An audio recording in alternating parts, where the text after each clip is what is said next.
Hi, everybody, and welcome to, I think it's episode 23. I can't remember because it's been that long since we've been on air. And obviously, the reason for that is the election's been on. And believe it or not, because we are CIC, a community interest company, we have to be very, very careful about what we say during election times so that it's not misconstrued as being politically biased in any way. So even though we basically,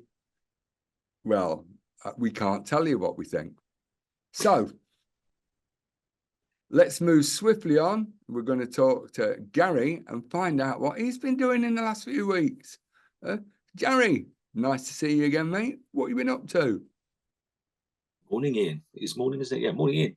It's what have I been up to? I haven't stopped, Ian, as you're very, very well aware. I've been doing festivals. I've been doing large events. I've also been doing my EMT, or emergency medical technician exams and courses. I've been up and down the country on different bits and pieces. Let's start straight away. Let's just kick straight. You've been doing festivals. What on earth are you doing a festival for? What are we doing festivals for? Because that's what I do. I go out on the ground, Ian. You know, I go out on the ground. What's that? I like to be out, boots on the ground, Ian. I know you don't like to go out on the ground, but I've been doing festivals. I've been out on the ground. I've been managing situations. I've been managing medical situations at festivals. I've been doing security stuff at festivals. So yeah, I've been out and about. How did you do this at the festival? Talk me through this festival. How did you get it? Were you in charge of it? Were you running any of it? One of them I was in charge of. I was in charge. Sorry? A very small one or a big one or what? A medium-sized one. Medium-sized. A medium-sized one. So so I was involved in the medium-sized one. I was involved in the security and medical side, running the whole teams, running the medical side as well as the security side. That was a 7-day festival, which took a lot of time out of my life. It was ended up near enough being working double shifts on that because it was just literally non-stop, constantly working. What else would you like to know on that, Ian? Well, yeah, I mean, I'm just thinking about that's quite a big responsibility, Gary. You know, and all joking aside here, and you know this, obviously. I mean, I take it you've got to have an audience management plan in that. You've got to have an emergency plan in that. You've got to plan the security numbers, you know, what your dot plan's going to be. You've got to work out your ingress, your egress, you know, your what to do in the event of criminal activity, terrorist attack, safeguarding issues. I mean, this is just a few. So, and you did all of that. Yes, I've been doing it for a long time. So yeah, I write the policies and I put the plans together, and I implement the emergency evacuation plans. I put the terrorist threat plans together, and then obviously when we hit the ground running, we're training the staff, we're organising them. I mean, on top of that, not just putting the main plans and the event plans and the security plans and the medical plans together, as you said, safeguarding. You've also got to put your welfare plan stuff there for your staff. You know, making sure they've got food, making sure they've got toilet facilities, making sure they've got, you know, hot water, shower facilities. It becomes a big, you know, event. You literally, you've got to be on top of everything, and then you're passing it, all that information is being passed down to your team for them to organise, and you're overseeing it all, making sure everything's all squared away. Because one thing which I always do find that a lot of places, they do forget about the guys on the ground. And they forget about their welfare. They think, yeah, when they got the tent, they'll be all right. And they don't think about their washing facilities, don't think about their toilet facilities, and they don't think about their food. You know, and it's important when you've got a team away from home 7 days. Well, in fact, this festival actually being in total was 10 days. You know, there's 10 days. You've got to make sure you've got welfare staff, and obviously, you know, one of the things we will be talking about later is what good looks like, and have they got the right kit? Have they got the right boots? Have they got the right socks? Have they got the right kit to be in play? So yeah, all that comes into play in. It's just interesting. Obviously, I am always interested in learning about this. I was fortunate in the intervening time to have and I'll speak about that later. I got to sit at a briefing from Select Stewarding, who basically ran the London Pride process, and that was a fascinating insight. And yes, some of the things that you've discussed there were covered, and it was tremendous to listen, to our good friend Danny, sort of give the briefing on that. It really was fantastic. But going back to that, so you did the festival. That was the one that you ran, and you were part of another. Yes, I was part of a medical team on another one, which I was only there as part of the team. I wasn't leading or anything like that, so I was just involved as one of the medics on the ground, really. So that was good. What's that like, G? I mean, and actually then going back to what you were saying, being a medic, in also having the medical responsibility. I mean, yeah, is there anything else that you want to do? Is there anything else that you can imagine that you've got to do?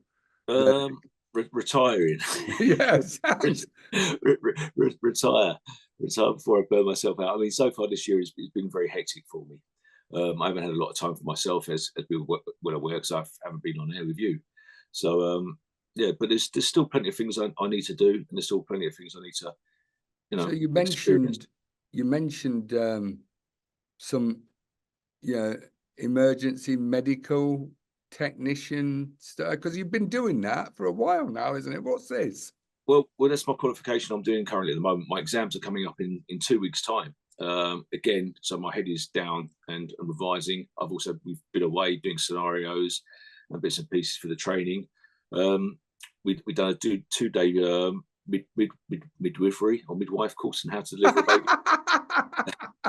that was quite interesting, very interesting. But I feel very confident now I can deliver a baby. And I know that sounds daft, but yeah, I actually do feel confident I could deliver a baby for some strange reason. So we had to go through several scenarios, and we had to deliver babies, not real people's babies, obviously. Well, they had the big things there, and yes, we can imagine, unless you've got some slides, and we haven't got them ready. So anybody who wants the slides, write to Gary. Yeah, I'm sure Gary can help you with that. So yeah, that's so on that front, I've been working hard on that. As I say, I've got my big exams coming in, and also I've been putting in my clinical hours as well, because I'm required to put clinical hours. So that's one of the major things I have to do. So I've got clinical hours, I've got ambulance shifts, which I'm required to do. So I've also been out on a few ambulances and doing my bits and pieces. And then I understand, if I'm right, because, and I do know this really, folks, because he sent me a message, didn't he, from Paris, says, "Oh, look at me, Foxy. I'm looking," and sent me some silly message about why the buildings in Paris aren't allowed to be more than 3 stories high. Anyway, but you were also there for another reason as well, weren't you?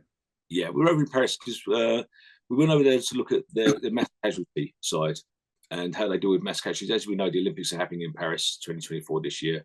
So we went over there to look at how they deal with their mass casualties and how they do their part involving terrorist threats and what have you. So it was a really interesting few days out there. It wasn't all work, but it was a lot of fun. But it was interesting to see how their system works and what their service works like. And very, very interesting, completely different of how we work in England, absolutely different.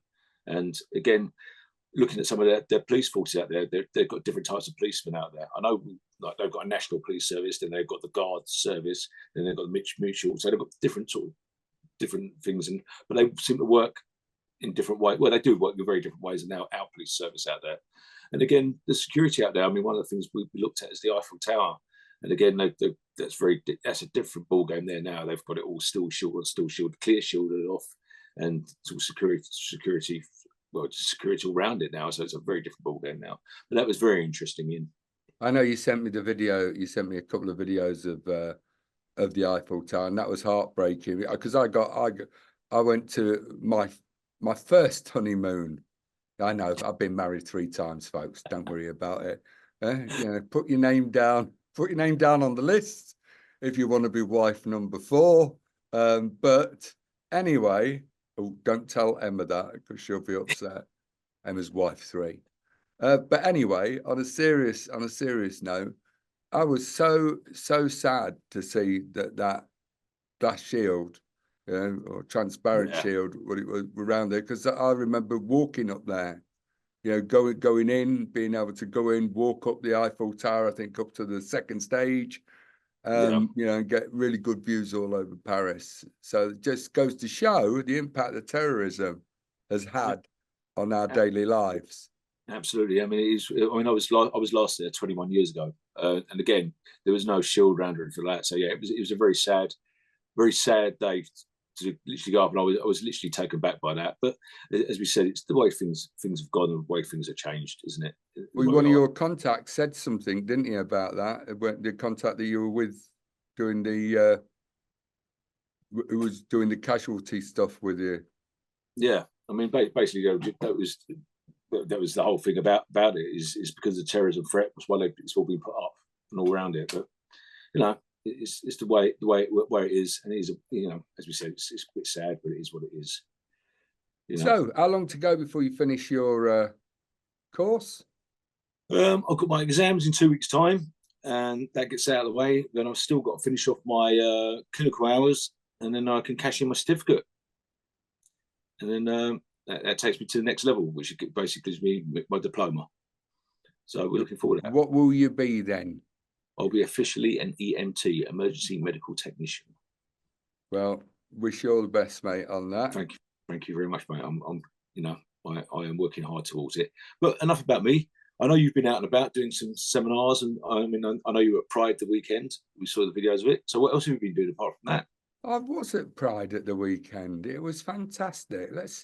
Yeah, but I'll come back to that in a second. Just to quickly, couple of seminars that I went to. I went to ReTech, which was fantastic. A ReTech seminar at King Power Stadium, which was put on by the Retail Risk crew and Paul Besant, whom I'm hoping will be on the show at some point. And it was fantastic, and it was brilliant to look at and see what's possible and what's coming down the line. And hopefully some of this will enable us to have a more proactive and interactive approach to dealing with a variety of threats from shoplifting all the way through to cybercrime. And it was just amazing. Some of the technology that was on display, you know, it has, I think, a lot of potential if it's integrated in the right way for it to have a profound effect on it. So yeah, I'm hoping, as I say, Paul will be up to talk about that. Also, I also went to Security Matters Live, and that was great as well. Lots of interesting seminars, one of which saw our good friend Tony Holyeland from the SIA, Mike Reddington, again, another friend whom I'm hoping will get onto the show in the not too distant future. Met Adrian White, I think it is, from Carlisle. But the interesting one, strangely enough, was because there was one of the seminars was about the skills board, the industry skills board, and a delegate from Tesco's, from the Tesco company, management company, asked the thing, how many of the skills board have actually got a badge and have actually done the course? And that was an entertaining thing, and we won't go into too much here as to who had or had, because obviously it was difficult, but one of them who was there definitely had. and spoke about it. You know, they'd been doing it. They'd taken their course, I think, a month or so, or a few months ago, and done it. But that's fine, because, and I think it's important, Gary, because it's easy for those of us on the ground, you know, and I no longer obviously am, but obviously I have a you thing. It requires a whole different set of skill set when you're putting together a course or a whole apprenticeship body that's got to appeal to the entire industry. And we all know that we need these courses constructed in a particular way in order for them to gain funding, etc., and to be taken up by business. And there's no point writing a course that no one's going to have, is there? That's right. Waste of time. So it's important that we have the industry leaders in, various voices in. So I get it. Yeah. Whether I'm entirely convinced about things, well, that's a discussion for another time. But it was a great, time there. And again, fantastic speakers, so Brian Sims, Mike Hurst, just really good people trying to do their best for the industry. And that's what we want, all of us working together. That's another subject for another time. And that I've said, because I did speak to Mike Hurst and said that we really need to start all these small groups that are all fighting for space, fighting for oxygen, fighting to get their voices heard, are being lost in that competition. And we perhaps need to think about how we change the narrative. But that's something that we're trying to do here. And we get lost, I'm sure, at times. The other thing, pride, mate. Well, I had an absolutely brilliant time. I cannot tell you how much I enjoyed it. The visuals, that what people were getting dressed in.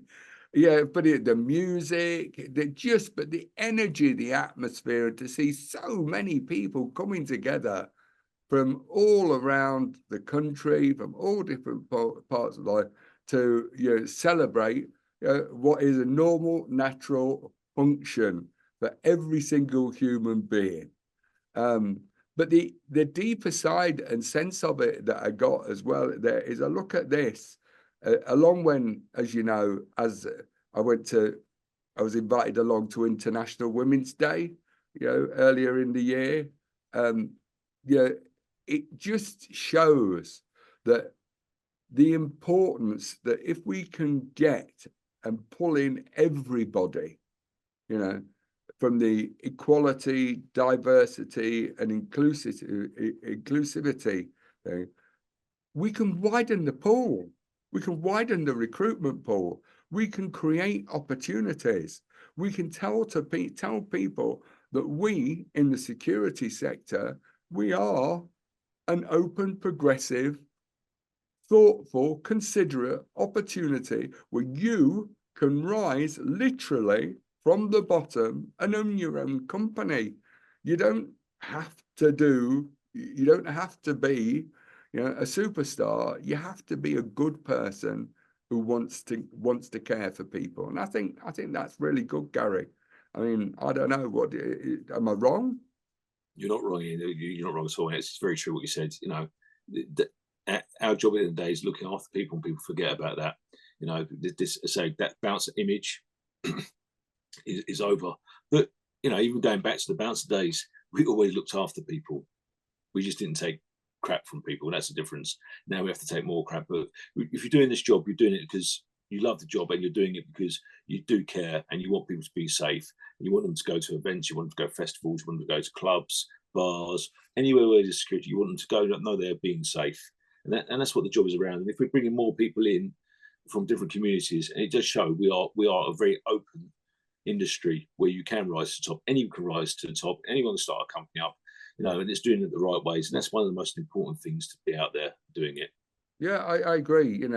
Black, white, Cuban or Asian, gay, whatever, male, female, whatever you choose to be or identify as, you can definitely find a space in security and you can build a career. And that's the positive side of the narrative that I think. I mean, I know, you've done a lot of work in with some of the biggest gay venues, haven't you? I've been working Was it Adonis?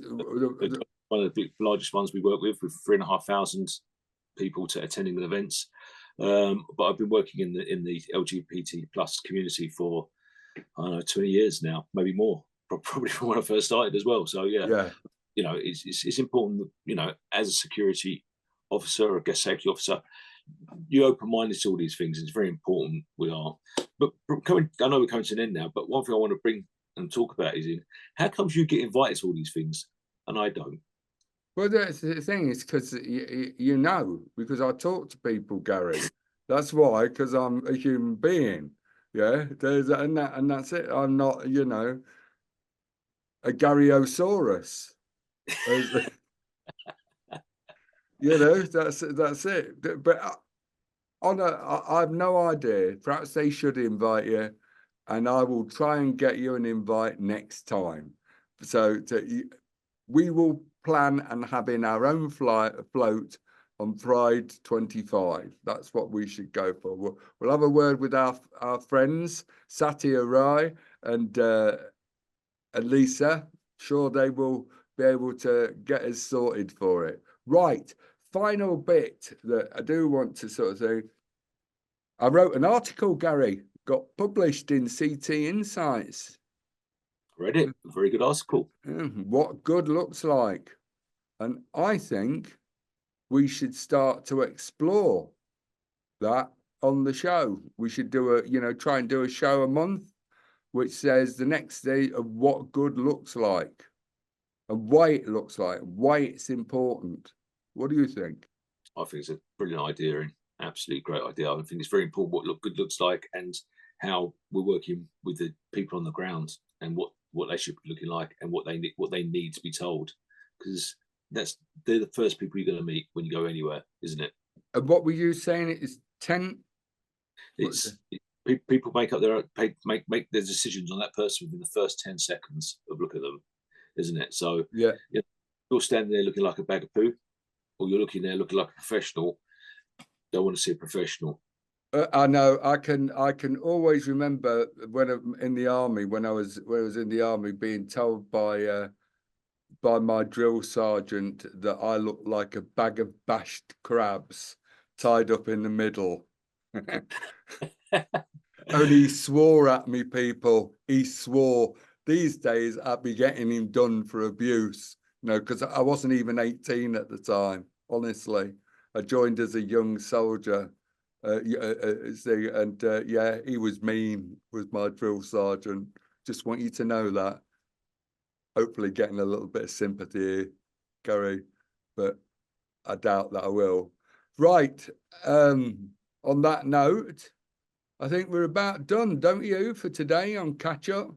We are on Catchup.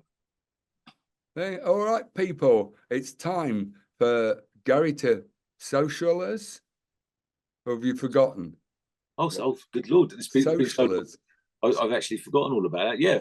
If you enjoy our content, please like and subscribe down below, somewhere down there or up there, wherever Ian puts it.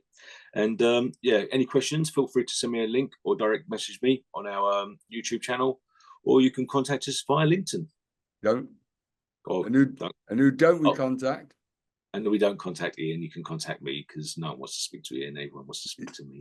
They do. It's because Gary's the pretty one out of the two of us, and I'm well aware of that. And he actually is probably the one who's going to have any operational answers that you need. Right, ladies and gentlemen, it's been fantastic it's great to be back. It's fantastic to see you again, G. I'm glad everything's going well on the old emergency medical technician thing. Can't believe it. But if I ever have a baby, I'm not letting you deliver it.